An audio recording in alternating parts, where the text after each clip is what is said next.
बिस्मिल्लाहिर्रहमानिर्रहीम। मुझे नहीं मालूम था कि मेरी जिंदगी के साथ कोई बहुत बड़ा राज जुड़ा हुआ है।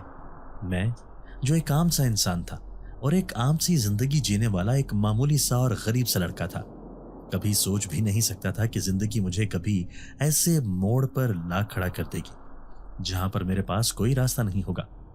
मैं जितना इस राज को जानता जा रहा था उतना ही मैं इसमें उलझता जा रहा था। इसका कोई सिरा मेरे हाथ नहीं आ रहा था।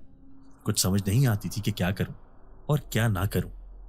क्या मैं कभी इस राज को जानने में कामयाब हो भी जाऊंगा या फिर नहीं, इस बारे में मुझे कुछ भी मालूम नहीं था। जब से मुझे ये हकीकत मालूम हुई थी तब से मेरे दिन और रात बदल गए थे। मेरी जिंदगी का रुख ही बदल गया था और अब मैं ये नहीं जानता था कि इस राज की हकीकत खुलने के बाद मेरी जिंदगी पर इसका क्या असर पड़ेगा। जितना मैं इस बारे में जान चुका था, इस कहानी के पीछे खौफ और वहशत के अलावा कुछ भी नहीं था। और ये एक ऐसा खौफ था जो अंदर ही अंदर से मुझे खत्म कर रहा था। कुछ खो देने का खौफ था या फिर कुछ और, मुझे इस बात की अभी तक समझ ना आई थी। मेरे पास खोने के लिए कुछ भी नहीं था, लेकिन फिर ये खौफ किस चीज का था? मैं जानता था कि इस राज को जानने के लिए हो सकता है कि मुझे बहुत कुछ करना पड़े, लेकिन मैं सब कुछ करने के लिए तैयार था, क्योंकि मुझे इस कहानी के इस सिरे तक हर हाल में पहुंचना था जो मेरी जिंदगी से और मेरे माजी से, मेरे वालिदैन से जुड़ा हुआ था। जैसे ही वो आदमी अपनी सवारी लेकर मेरे करीब आया और उसने मुझे अपने साथ चलने का कहा, ये वही आदमी था जो मुझे उस मंजिल तक पहुंचा सकता था जहां मैं जाना चाहता था। लेकिन मुमकिन था कि मैं वहां से कभी वापस लौटता ही नहीं। लेकिन मैं इतना जरूर जानता था कि इस जगह जाकर मेरी सारी उलझनें खत्म हो जाएंगी, सारी उलझनें सुलझ जाएंगी और मेरे हर सवाल का जवाब मुझे मिल जाएगा। क्योंकि ये बात मुझे पहले ही बता दी गई थी कि मुझे हर सवालों के जवाब सिर्फ एक ही जगह पर मिल सकते हैं, और वो जगह इस दुनिया से बहुत हटकर थी। अगर ये कहा जाए कि मुझे अपने सवालात के जवाबात लेने के लिए किसी दूसरी मखलूक की दुनिया में जाना होगा तो ये बात गलत ना थी। और बस फिर यही बात सोचकर मैं उस सवारी पर बैठ गया था। जैसे ही मैं उस सवारी पर बैठा था तो अचानक से तेज हवा चलने लगी थी और वो बग्गी जिसके ऊपर मैं सवार था वो तेज तेज चलने लगी थी। आसपास इस कदर तेज हवा थी कि आसपास कुछ भी दिखाई नहीं दे रहा था। यहां तक कि यह भी मालूम करना मुश्किल था कि मैं किन किन रास्तों से और किन किन जगहों से होकर जा रहा हूं। जो आदमी मेरे सामने मौजूद था, जो आदमी मुझे लेने के लिए आया था, जैसे ही मेरे सामने नजर गई वो आदमी अपनी जगह से गायब था, जबकि सवारी खुद ब खुद चल रही थी। चलना भी क्या था, ऐसा लग रहा था कि जैसे हवा में उड़ रही थी। खौफ के मारे मैंने अपनी आंखें बंद कर ली थी और कुछ देर इसी तरह से आंखें बंद रहने के बाद जब अचानक से उसी शख्स की आवाज मेरे कानों में पड़ी कि मुझे कुछ कह रहा था, मैंने फौरन से आंखें खोली तो उस शख्स ने मुझसे कहा कि मेरी मंजिल आ चुकी है, अब मैं इस सवारी से नीचे उतर सकता हूं। जैसे ही मैंने नीचे कदम रखा तो ये देखकर मैं हैरान रह गया कि नीचे एक सुर्ख रंग का खूबसूरत कालीन बिछा हुआ था। और जैसे ही नजरें उठाकर सामने देखा तो नजरें हटने से इंकारी थी, क्योंकि सामने का मंजर बहुत ही खूबसूरत था। एक खूबसूरत सा महल मेरे सामने मौजूद था जो रंग बरंगी बत्तियों से जगमगा रहा था। आसपास खूबसूरत बागीचा था और इस किस्म के फूल लगे हुए थे जो आज से पहले मैंने कभी ना देखे थे। ऐसा खूबसूरत मंजर आज से पहले मैंने कहाँ देखा था? मैं तो गांव में रहने वाला एक गरीब सा लड़का था, ना तो कभी इतनी खूबसूरती देखी थी और ना ही कभी इतना खूबसूरत महल। जहां मैं इस सारी खूबसूरती को देखकर मुतासिर हुआ था, वहीं पर अचानक से एक बात मेरे दिमाग में आई थी और उसने मेरी सारी खुशी को खत्म कर दिया था। जब यह बात मुझे मालूम हुई कि जिस जगह मैं आया था वो जगह कोई आम नहीं थी और आम इंसानों के लिए तो बिल्कुल भी नहीं बनी हुई थी। ये कोई और ही कबीला था और ये इंसानों की दुनिया से हटकर था। मैं यहां पर सिर्फ बुलाया गया था, शायद किसी मकसद के तहत, और कुछ मैं अपने मकसद को पूरा करने के लिए भी इस जगह पर पहुंचा था। यही सोचते हुए मैंने हिम्मत की थी और आगे बढ़ने लगा था। जैसे ही मैं उसके दरवाजे पर पहुंचा तो उसके दोनों दरवाजे खुद ब खुद खुल गए थे। दरवाजे सुनहरी रंग के थे। ऐसा लगता था कि जैसे सोने के दरवाजे हों, और दरवाजों के खुलते ही मैं अंदर दाखिल हुआ और मेरे अंदर जाते ही दरवाजे खुद ब खुद बंद हो गए थे। मेरा नाम अकबर है, अकबर दूध वाला। गांव में सभी लोग मुझे इस नाम से बुलाते थे। ना सिर्फ गांव में बल्कि जिस भी जगह जाता लोग मुझे इसी नाम से बुलाते थे, और इस नाम से लोग मुझे इसलिए बुलाते थे क्योंकि मैं दूध बेचने का काम करता था। ये काम मैंने अपने अब्बा से ही सीखा था, बल्कि उसे सीखने की ज़रूरत नहीं थी। थोड़ा बहुत तजुर्बा हो गया था और इसी से मैंने आगे काम चलाना शुरू कर दिया। हम लोग गांव से काफ़ी दूर एक कच्ची बस्ती के एक छोटे से गांव के रहने वाले लोग थे। इस गांव में रहने वाले आसपास के जितने भी घर थे सभी लोग हमारी ही तरह गरीब लोग थे और मेहनत मजदूरी करके ही अपना गुजारा करते थे। ये गांव ज्यादा बड़ा नहीं था। जिन लोगों को अपना घर बार किसी अच्छी जगह पर ना होता था, कहीं रहने का कोई ठिकाना नहीं होता था, तो वो इस कच्ची बस्ती में आकर छोटा सा घर बनाकर जिंदगी गुजारने लगते थे। यहाँ रहने का एक फायदा ये था कि इस जगह को खरीदने के पैसे नहीं लगते थे। जो भी यहाँ पर आकर रहना शुरू कर देता ये जमीन उसी की हो जाती। इसलिए आसपास के जितने भी गरीब घर थे उन्होंने इस जगह को खरीदा नहीं था, बल्कि वैसे ही यहाँ आकर रहना शुरू कर दिया था, क्योंकि ये जमीन किसी की जाती मलकियत नहीं थी। मैं अपने अब्बा और अपनी दादी के साथ इस छोटे से घर में जिंदगी गुजार रहा था, जिसमें बुनियादी जरूरतें भी तकरीबन ना होने के बराबर थी। मेरे अब्बा बीमार रहते थे, इसलिए काम ज्यादा उनसे होता नहीं था। 10 साल की उम्र से जब से मैंने होश संभाला था, मैं यही देख रहा था कि हमारे घर में गुर्बत का राज था। कभी ऐसा ना हुआ था कि मैंने पेट भरकर खाना खाया हो, और ना ही कभी ऐसा होता था कि हमारे घर में कुछ अच्छा बनता हो। वही रोज की दाल रोटी थी और उसी से गुजारा हो रहा था। कभी कभार तो ये रोटी भी मुयस्सर ना होती और मैं घर से बाहर अपने किसी दोस्त के घर ही खाना खा लेता। जबकि मुझे समझ ये बात नहीं आती थी कि मेरे अब्बा उस वक्त तो अच्छी कमाई करते थे, मेरे अब्बा अच्छा पैसा कमा लेते थे, दूध बेचने का कारोबार बहुत अच्छा चलता था, लेकिन उसके बाद भी हमारे घर के हालात में रत्ती बराबर फर्क ना आता। जबकि सभी लोग हमारे हालात देखकर बहुत हैरान होते थे, और कुछ लोगों का ये भी कहना होता था कि मेरे अब्बा जानबूझकर गुर्बत का रोना रोते हैं। हकीकत में जितना उनका कारोबार चलता है उनके पास तो पैसे की कमी होनी ही नहीं चाहिए, लेकिन फिर भी हमारे घर के अखराजात पूरे नहीं होते, और वैसे भी घर में लोग ही कितने थे। दादी, मेरे और अब्बा के अलावा और कौन था? अम्मा का तो मेरा बचपन में ही इंतकाल हो गया था, और ये बात मुझे दादी ने बताई थी। उसके साथ ही मेरी दादी और भी बहुत सारी बातें मेरी अम्मा के बारे में कहती थी, जिनमें सबसे बढ़कर वो हर वक्त यही कहती थी कि जब से मेरे अब्बा ने मेरी माँ से शादी की थी उसके बाद उनके घर के हालात ऐसे हो गए थे। दादी मुझे बताती थी कि इससे पहले उनके घर के हालात बहुत अच्छे थे। उनके घर में किसी चीज की कोई कमी ना होती थी, पैसे की रेल पेल थी। मेरे अब्बा का कारोबार ऐसा चलता था कि बस देखने वाले उनकी जिंदगी को और उनके रहन सहन को देखकर बहुत मुतासिर होते थे। मेरी दादी भी ऐश की जिंदगी जीती थी, लेकिन फिर मेरे अब्बा ने मेरी माँ से शादी कर ली और उसे इस घर में ले आए। मेरे अब्बा ने मेरी अम्मा से पसंद की शादी की थी। मेरी अम्मा शहर की रहने वाली लड़की थी, और अब्बा जब शादी करके उन्हें इस घर में ले आए तो उसके बाद मेरी अम्मा की नहुसत ने इस घर के रिस्क को ख़त्म कर दिया था, और ऐसा मेरी दादी का कहना होता था। मैंने ना तो अपनी माँ को कभी देखा था और ना ही कभी अपनी माँ की मोहब्बत को महसूस किया था, लेकिन दादी जब भी अम्मा के बारे में कोई ऐसी बात कहती थी तो मुझे बुरा लगता। लेकिन वो मुझे हर वक्त यही कहती थी कि वो झूठ नहीं बोलती, वो सच कहती हैं। वो यही कहती थी कि मेरी अम्मा शहर की रहने वाली थी और एक अच्छी औरत नहीं थी। मेरे अब्बा को मेरी माँ की बुराई कभी नजर ही नहीं आई। मेरी माँ ने जाने उनकी आंखों पर मोहब्बत की कौन सी पट्टी बांध दी थी। मेरी माँ कोई आम औरत न थी, बल्कि जादूगरनी थी। मेरी माँ काला जादू करती थी, जिसकी वजह से मेरी माँ की मौत हो गई थी, और उसी वजह से इस घर में बेबरकती है जो अभी तक खत्म नहीं हुई थी।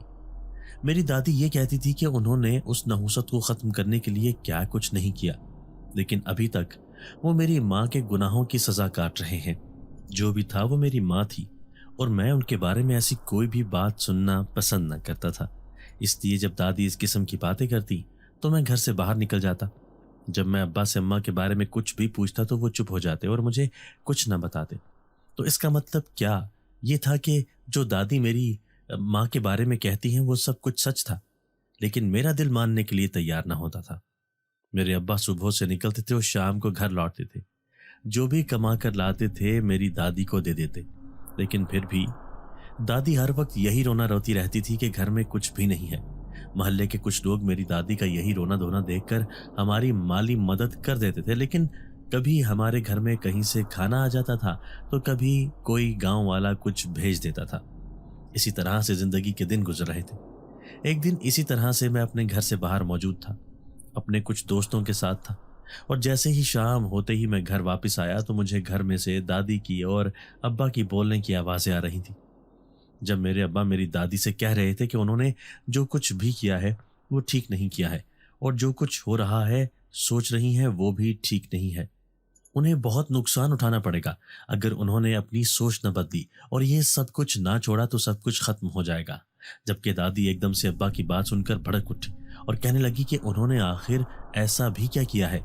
वो जो भी करती हैं इस घर की भलाई के लिए करती हैं।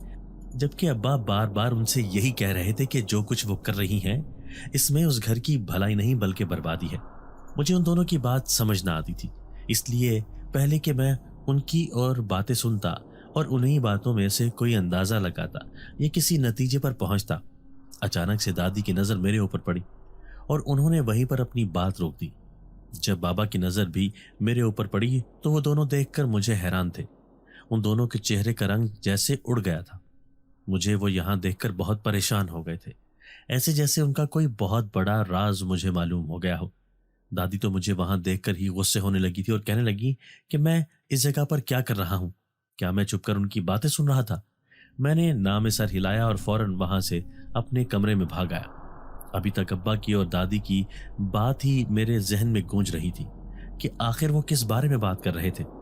मेरे अब्बा दादी से ये भी कह रहे थे कि अभी भी उनके पास वक्त है, अभी भी वो अपनी बात से पीछे हट जाए और वो सब कुछ छोड़ दें तो हो सकता है कि सब कुछ ठीक हो जाए। लेकिन मेरी दादी तो अब्बा को कोई बात सुनने के लिए तैयार ही नहीं थी। आखिर ऐसी भी क्या बात थी जिससे अब्बा नहीं रोक रहे थे? बहुत सोचने के बाद भी कोई सिरा मेरे हाथ न लगा, तो मैंने इस बात को यहीं पर ख़त्म कर दिया, क्योंकि उस वक्त मेरी उम्र कोई 15 साल थी और मैं ना समझ था। मुझे चीज़ों की इतनी समझ न थी और मैं अपने काम से काम रखता था। बचपन से मैं ये बात देख रहा था कि मेरी दादी ने कभी भी मुझे अपने कमरे में नहीं जाने दिया था। यहाँ तक कि घर में कोई भी आ जाता तो दादी उसे कभी भी अपने कमरे में लेकर नहीं गई थी। मेरी दादी अकेली ही अपने कमरे में रहती थी और उनके अलावा जैसे किसी को भी वहां जाने की इजाजत ना थी। यहाँ तक कि मैंने अब्बा को भी कभी उस कमरे में जाते ना देखा था, और अगर कभी मेरी दादी अपने किसी रिश्तेदार के घर मिलने के लिए जाती तो एक छोटा सा संदूक उसके साथ होता था। वो संदूक इतना बड़ा भी न था कि उसमें दादी का सामान होता। तो फिर आखिर संदूक में क्या होता था? दादी उसे अपने साथ रखती थी और एक लम्हे के लिए भी उसे अपने से दूर न करती। बचपन से ही मुझे उस संदूक को देखने का तजस्सुस था कि आखिर इसके अंदर क्या है। लेकिन दादी ने अभी मुझे इसे हाथ न लगाने दिया था, और अब बड़े होने पर तो जाने दादी ने वो संदूक कहाँ छुपा दिया था, क्योंकि पिछले काफी अरसे से मैंने वो संदूक उनके पास न देखा था। पूछने पर वो गुस्सा करती थी और यही कहती थी कि वो किसी की अमानत था और उन्होंने उसे वापस ले लिया।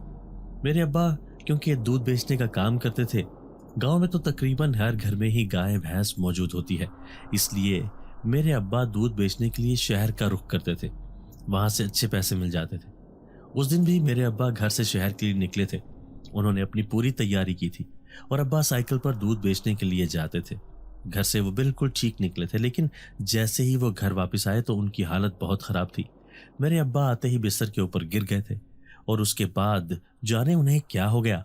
वो बार बार बाहर की तरफ देखते थे, लेकिन हर बार तो कोई मौजूद ही नहीं था। मेरे अब्बा बोलने की कोशिश करते थे, लेकिन उनकी जबान उनका साथ ना देती थी। वो कोई भी लफ्ज अदा करने की कोशिश करते थे, लेकिन अदा ना कर पाते थे। और उस दिन के बाद से मेरे अब्बा मुकम्मल तौर पर बिस्तर से लग कर रह गए थे। वो ना तो कुछ बोल सकते थे और ना ही कहीं जा सकते थे। अब्बा की ऐसी हालत देखकर मैं बहुत परेशान हो गया था। समझ नहीं आ रहा था कि अचानक से बैठे बिठाए उन्हें क्या हो गया है। बहुत सारे डॉक्टरों से राब्ता किया, यहाँ तक कि जाने माने हकीम को भी दिखाया। उन्होंने भी यही कहा कि अब्बा की बीमारी उनकी समझ से बाहर है।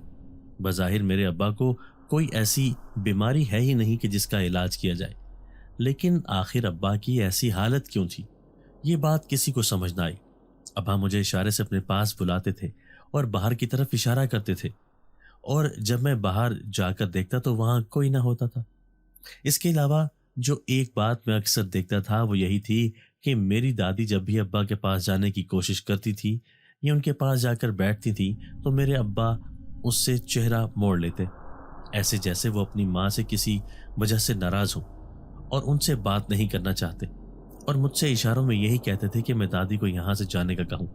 जब मैं दादी से अब्बा के इस रवैये की वजह पूछता कि यकीनन उन दोनों के बीच में कोई ऐसी बात हुई होगी, तो दादी मुस्कुराकर ये कह देती कि बस ऐसे ही जिस दिन अब्बा घर से निकले थे तो उन्होंने गुस्से में अब्बा को कुछ कह दिया था। इसी बात को लेकर वो अभी तक नाराज है। लेकिन मैं अब्बा को जानता था, अब्बा कभी भी इतनी छोटी छोटी बातों पर गुस्सा नहीं करते थे। यकीनन इसके पीछे कोई बड़ी वजह थी, लेकिन दादी मुझे वो वजह बताने के लिए तैयार न थी। जाने इस कहानी के पीछे कौन सा राज छुपा था जो मैं नहीं जानता था। कुछ वक्त इसी तरह से गुजरा था। मैं अब्बा को लेकर कभी कहाँ जाता तो कभी कहाँ, कभी किसी डॉक्टर के पास जाकर अब्बा के इलाज की बात करता तो कभी किसी के पास जाता, लेकिन सब यही कहते थे कि अब्बा की बीमारी उनकी समझ से बाहर है। थक हार कर मैं घर बैठ गया था और अब तो मेरे पास कहीं भी आने जाने का किराया भी नहीं था। जो पैसे थोड़े बहुत जमा थे वो सारे खत्म हो गए थे और अब तो घर में खाने के लिए भी कुछ नहीं बचा था। इसलिए दादी ने मुझसे कहा कि अब अब्बा का काम मुझे संभालना होगा, क्योंकि अब्बा तो अब चल फिर नहीं सकते और ना ही काम कर सकते हैं। ऐसे में घर को तो चलाना ही है, और क्योंकि मेरे अब्बा दूध बेचते थे तो इस तरह से दूध बेचने का सारा सामान और हर चीज़ घर में पहले से मौजूद थी। मेरे लिए भी यही काम ठीक था। दादी की बात ठीक थी, और अब वैसे भी मैं कोई बच्चा नहीं था, 18 साल का एक नौजवान था, और अब मुझे अपने अब्बा के लिए और अपने घर के लिए काम करना ही था। उस दिन के बाद से अब्बा की जगह मैंने काम करना शुरू कर दिया था।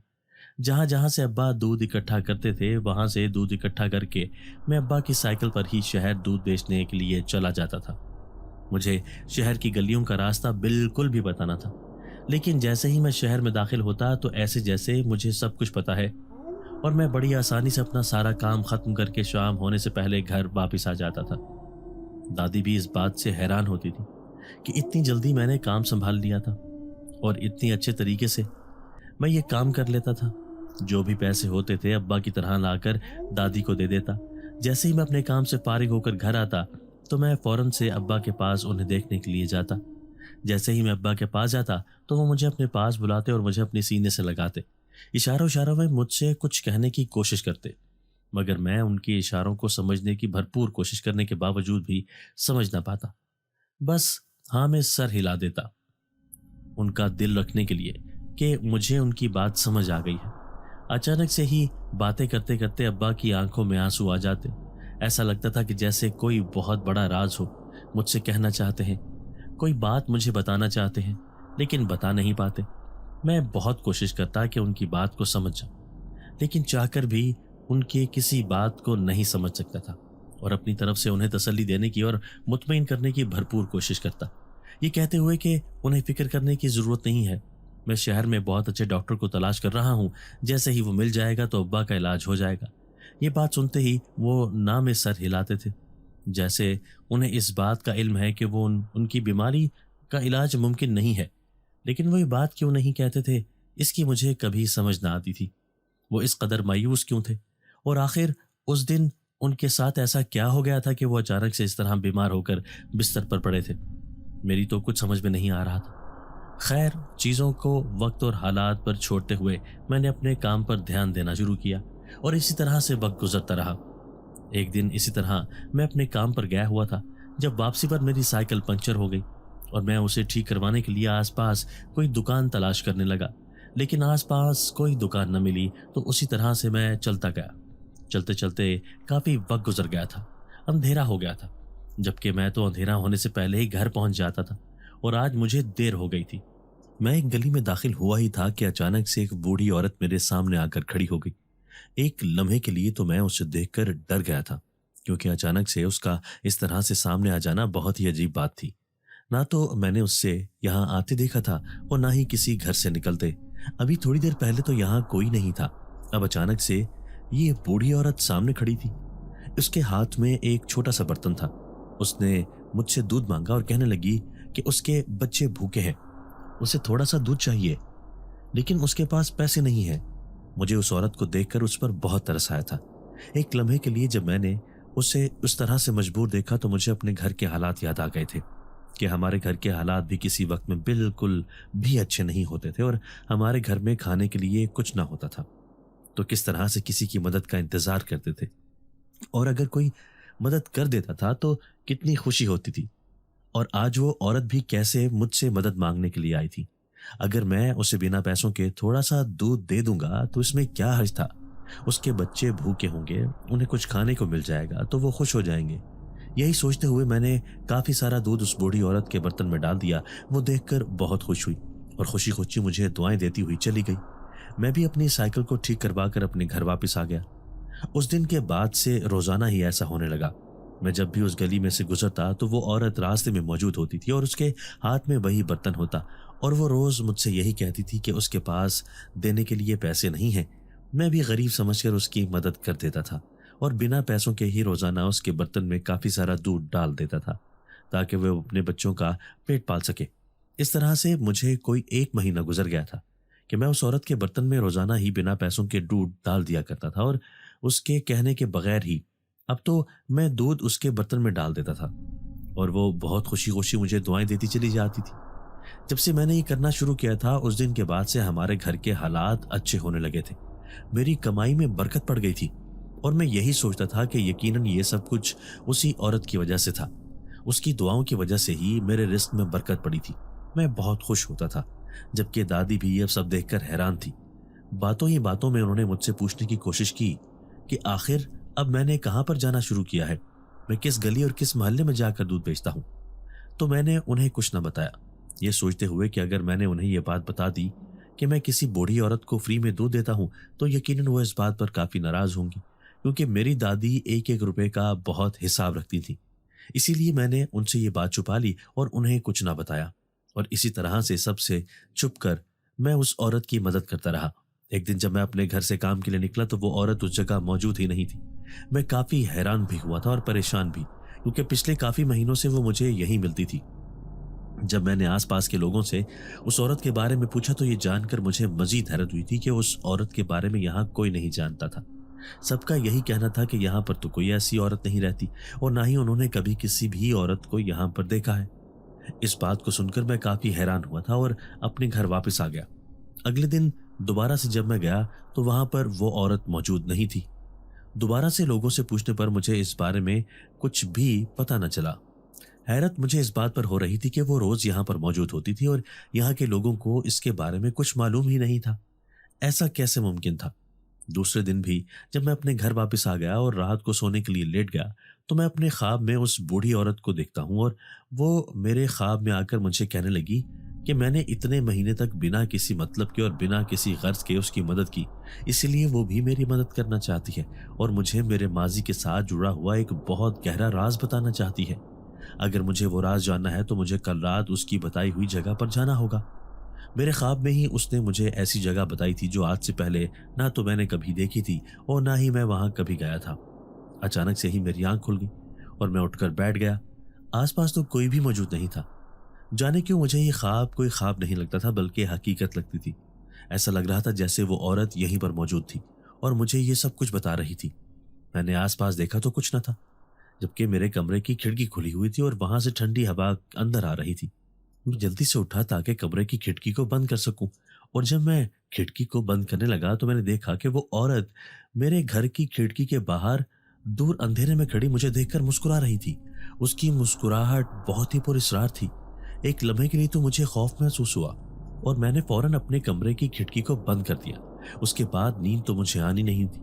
काफी देर मैं इसी तरह से जागता रहा और ये सोचता रहा कि आखिर वो औरत कौन है और मुझे क्या बताना चाहती है। क्या मुझे उसकी बात मानते हुए उस जगह पर जाना चाहिए? बहुत सोचने के बाद मैंने यही सोचा था कि जाने वो कौन है और क्या वो इंसान भी है या नहीं। ये सोचते हुए ही मेरे रोंगटे खड़े हो गए और मैंने आज सोच लिया था कि मैं कभी भी उसकी बताई हुई जगह पर नहीं जाऊंगा। मुझे अपनी जिंदगी के बारे में और कुछ ऐसा नहीं लगता था जो मुझे जानने की जरूरत थी, इसलिए मैंने जाने का इरादा तर्क कर दिया और अपने काम में लगा रहा।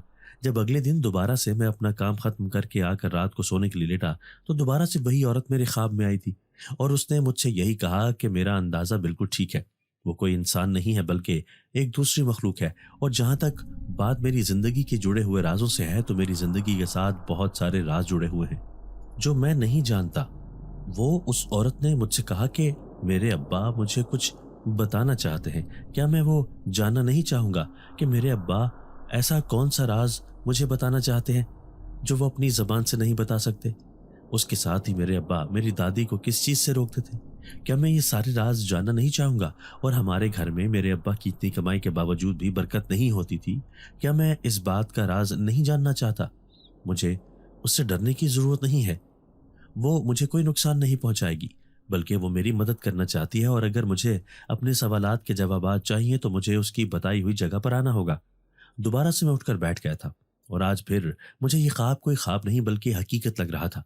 मैंने देखा कि दोबारा से मेरे कमरे की खिड़की खुली हुई है, और वो औरत दूर खड़ी मुझे देखकर मुस्कुरा रही थी।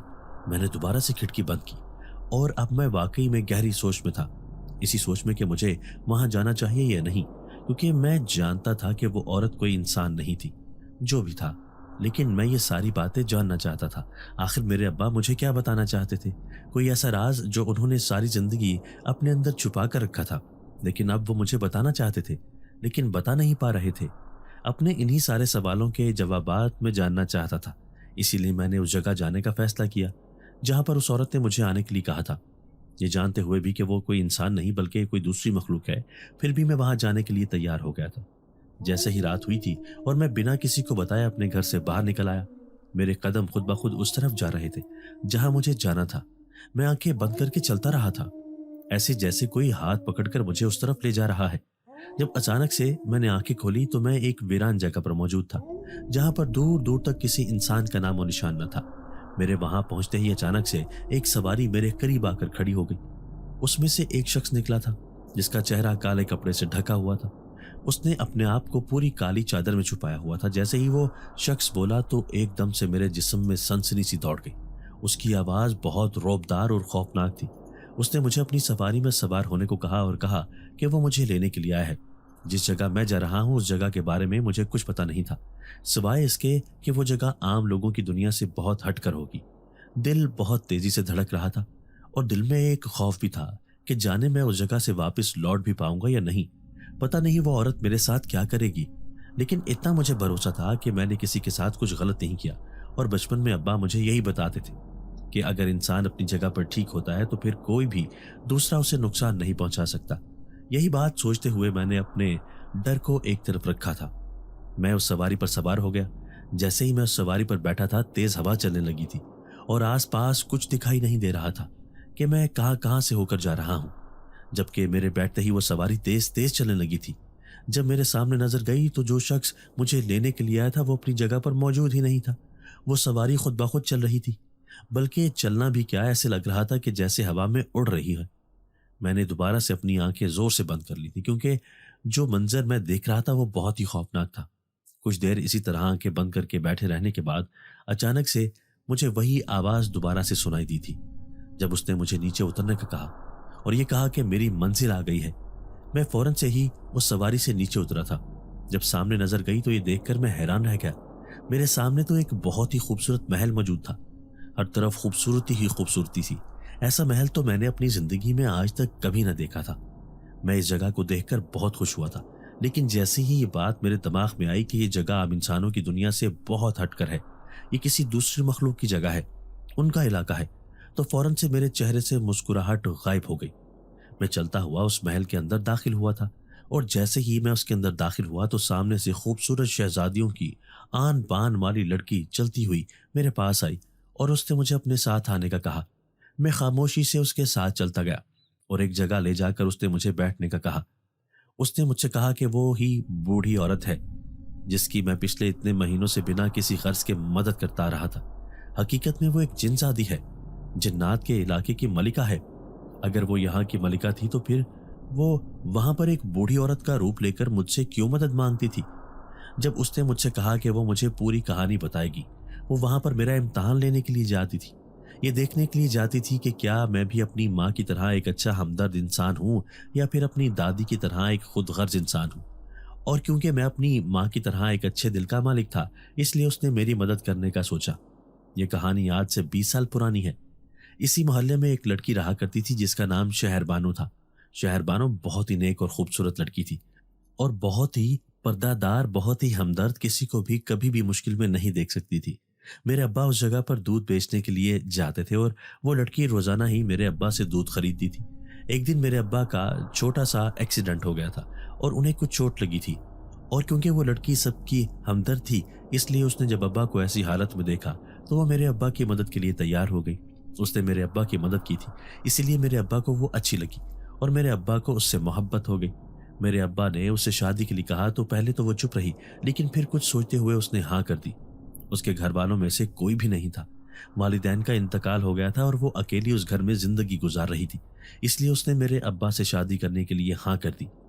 मेरे अब्बा उससे शादी करके उसे रुखसत करके अपने घर ले आए थे।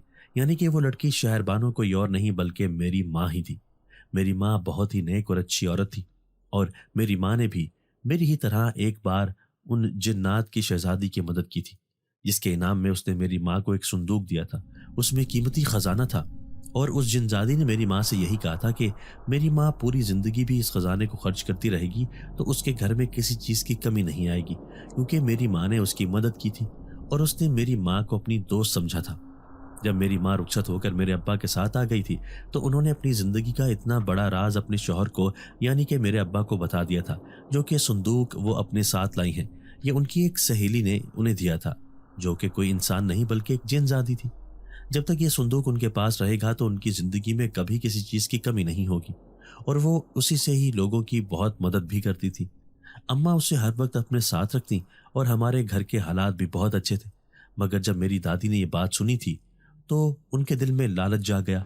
वो एक ही बार में सारी दौलत अपने कब्जे में करना चाहती थी, इसलिए उन्होंने मेरी पैदाइश के वक्त ही मेरी माँ को जान से मार दिया था, ताकि उनके बाद उनका वो संदूक मेरी दादी के हाथ लग जाए और वो एक ही बार में सारी दौलत हासिल करके अमीर हो जाए। लेकिन ऐसा हो नहीं पाया था। उस संदूक से मदद वही ले सकता था जिसे वो तोहफे में दिया गया था, और वो मेरी माँ को तोहफे में दिया गया था। जब तक वो जिंदा थी उस वक्त तक ही वो संदूक इस काबिल था कि उससे दौलत और पैसा हासिल किया जा सकता था। लेकिन मेरी माँ के मरते ही वो एक डब्बे के अलावा और कुछ नहीं था।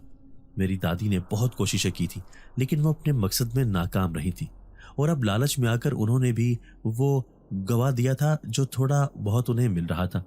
मेरे अब्बा को मेरी माँ के मरने का बहुत अफसोस था, लेकिन अब्बा ये बात नहीं जानते थे कि उनकी मौत के पीछे क्या राज है, क्योंकि दादी ने यही कहा था कि मेरे इस दुनिया में आते ही अम्मा चल बसी, और अब्बा ने उनकी बात पर भरोसा कर लिया। और क्योंकि मेरी दादी ने मेरी माँ के साथ ज्यादती की थी, लालच में ये सब कुछ किया था, इसलिए मेरी अम्मा के मरने के बाद हमारे घर के हालात खराब होते गए। मेरी दादी ने मेरे अब्बा के दिलो दिमाग में ये बात डाल दी थी कि मेरी माँ एक अच्छी औरत नहीं थी, और ये संदूक वाली कहानी मेरी माँ ने झूठी बताई थी। इस संदूक से तो कुछ भी नहीं हासिल हो रहा था। मेरे अब्बा मेरी दादी को बहुत रोकते थे, लेकिन दादी किसी बात से ना सुनती थी। मेरी दादी को दौलत चाहिए थी, इसलिए वो बहुत सारे जादू टूने भी करती थी कि किसी तरह से इस संदूक से खजाना हासिल किया जा सके, वो खजाना जो मेरी माँ को तोहफे में मिला था। लेकिन इतनी कोशिशों के बाद भी दादी नाकाम रही थी। अब्बा उन्हें समझाते थे कि अब उससे कुछ नहीं होगा, वो ये सब कुछ ना किया करे, लेकिन दादी बाज आने वाली कहाँ थी। और उनके इसी किस्म के काले जादू और अमल की वजह से ही हमारे घर में बेबरकती थी। और फिर जिस रात मेरे अब्बा बीमार हो गए थे, उस रात मेरे अब्बा को हकीकत मालूम हो गई थी, इसलिए वो मेरी दादी से नफरत करने लगे थे और उनसे बात करना पसंद नहीं करते थे। उस शहजादी ने मुझसे कहा था कि मेरे हालात देखकर उसे दुख होता था, क्योंकि मेरी माँ उसकी बहुत अच्छी सहेली थी और एक अच्छी औरत थी। इसीलिए उसने मुझे आजमाने का फैसला किया कि अगर मैं अपनी माँ की तरह ईमानदार और अच्छा इंसान हुआ तो वो मेरी मदद करेगी, और अगर मैं अपनी दादी की तरह लालची हुआ तो वो मेरी कोई मदद नहीं करेगी। इसलिए उसने मेरा इम्तहान लिया था। वो एक बूढ़ी औरत बनकर रास्ते में खड़ी होती थी और मैं उसकी मदद करता था, इसीलिए उसे खुशी हुई थी और वो मुझे सब कुछ सच बताना चाहती थी और उसके साथ ही मेरी मदद करना चाहती थी। मुझे उसकी मदद नहीं चाहिए थी। उसने मुझे सच बता दिया था, यही मेरे लिए काफी था, और अब मैं यहाँ से जाना चाहता था। जैसे ही मैं जाने के लिए उठा तो उस शहजादी ने मुझे रोक लिया और कहने लगी कि मैंने जो इतने महीने तक बिना किसी लालच के उसकी मदद की थी, उसके बदले में वो मुझे कुछ ना कुछ तोहफा जरूर देगी। उसने एक सुनहरे रंग की चाबी मेरे हाथ पर रख दी और कहने लगी कि यह चाबी उसी संदूक की है। उसने ये संदूक मेरी माँ को तोहफे में दिया था, लेकिन उसके मरने के बाद वो किसी काम का नहीं था, लेकिन अब वो ये मुझे तोहफे में दे रही है। मैं उस चाबी से उसे खोल सकता हूँ और जितना चाहे खजाना इस्तेमाल कर सकता हूँ। ये जिनजादी का खजाना है और मैं इसे जितना मर्जी खर्च कर लूँ, ये कभी भी खत्म नहीं होगा। लेकिन मुझे ये बात याद रखनी होगी कि मैं इसे कभी किसी को गलत मकसद के लिए इस्तेमाल नहीं करूँगा, बल्कि अपनी माँ की तरह लोगों की मदद करने के लिए इस्तेमाल करूँगा। ये कहते ही उसने मुझे जाने की इजाज़त दे दी थी। मैं उस चाबी को लेकर अपने घर वापस आ गया था, जबकि उसकी बातें मुझे अभी तक याद थी। उसके साथ ही उसने मुझे एक लाल रंग की बड़ी चादर दी थी और ये कहा था कि चादर मैं ले जाकर अपने अब्बा पर डाल दूँ। मेरे अब्बा बिल्कुल ठीक हो जाएँगे। मैंने वैसा ही किया था।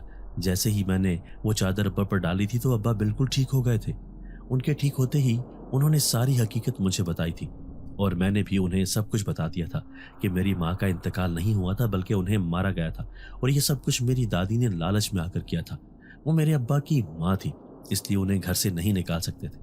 लेकिन उसी रात मेरी दादी के कमरे से चीखने की आवाज़ें आने लगी, जिस कमरे में वो किसी को नहीं जाने देती थी। जब मैंने और अब्बा ने वहां जाकर देखा तो मेरी दादी मर चुकी थी और उनकी मौत इस कदर बुरे तरीके से हुई थी कि कोई भी देखता था तो पनाह मांगता था। उनके कमरे को उस दिन मैंने पहली मर्तबा देखा था। वहां पर जगह जगह अजीबोगरीब किस्म के पुत्ते बने हुए थे। मेरी दादी जादू करती थी जिसकी वजह से ये सब कुछ हुआ था और उनकी मौत हो गई थी। वो अपने अंजाम को खुद ही पहुंच गई थी। बुरे काम का बुरा अंजाम निकला था और उसके साथ ही ये बात भी सामने आई थी कि अगर इंसान लालच करता है तो लालच का नतीजा यही निकलता है कि इंसान के पास जो कुछ होता है वो उसे भी गंवा देता है। लालच बुरी बला होती है। मेरी दादी ने लालच किया था और उनके हाथ कुछ नहीं आया था। वो संदूक जिसे वो हर वक्त साथ रखती थी, ये सोच करके एक दिन उसका जादू काम करेगा और वो इसे खोलने में कामयाब हो जाएंगी।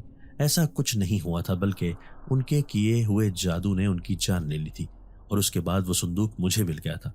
उसी जिनजादी की दी हुई चाबी से मैंने उसे खोल लिया था और उसके बाद उससे मिलने वाले खजाने से हमारी जिंदगी बदल गई थी। देखते ही देखते हमारे दिन बदल गए थे और गुर्बत का साया हमारे घर से हमेशा के लिए खत्म हो गया था। उस शहजादी के कहने के मुताबिक उससे हासिल होने वाली दौलत से मैं हर गरीब इंसान की और जरूरतमंद की मदद करता था और आज तक मैं लोगों के खुले दिल से मदद करता हूँ। इतने सालों बाद भी उस जिनजादी के दिए हुए खजाने में कोई कमी नहीं आई। दोस्तों, अगर आपको आज की हमारी ये वीडियो पसंद आई है तो इसे लाइक कीजिए और इसे अपने प्यारों के साथ शेयर जरूर कीजिएगा।